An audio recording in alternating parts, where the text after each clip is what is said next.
Ilalabas na po mamaya na International Criminal Court Appeals Chamber ang desisyon sa apela ni dating Pangulong Rodrigo Duterte para sa interim release. Habang hinihintay ang desisyon, nagsasagawa ng prayer vigil sa Maynila ang ilang taga-suporta ng dating Pangulo. May unang balita si Jomer Apresto.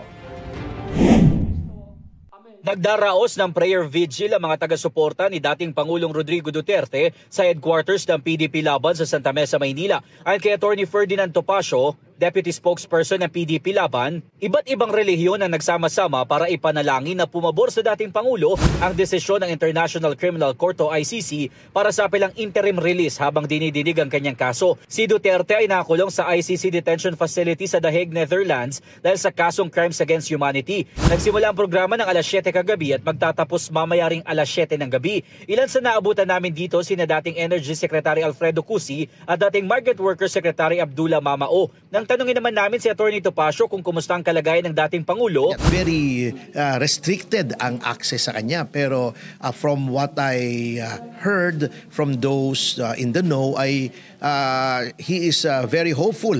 Kami po ay umaapila na because of his advanced age at saka yung kanyang health, if only for humanitarian reasons, hindi naman yan flight risk, hindi naman magtatago yan, may karamdaman yan. Sinabi naman ni Topacio na handa na rin sila para sa gagawing kilos protesta kontra korupsyon sa Linggo, November 30. Nakiusap na rin umano sila sa mga dadalo na iwasan ang kaguluhan para hindi na maulit pa ang nangyari noong nakaraang kilos protesta. Hindi pa raw malinaw sa ngayon kung dadalo sa programa si Vice President Sara Duterte. At yan ang unang balita. Ako si Jomer Apresto para sa GMA Integrated News.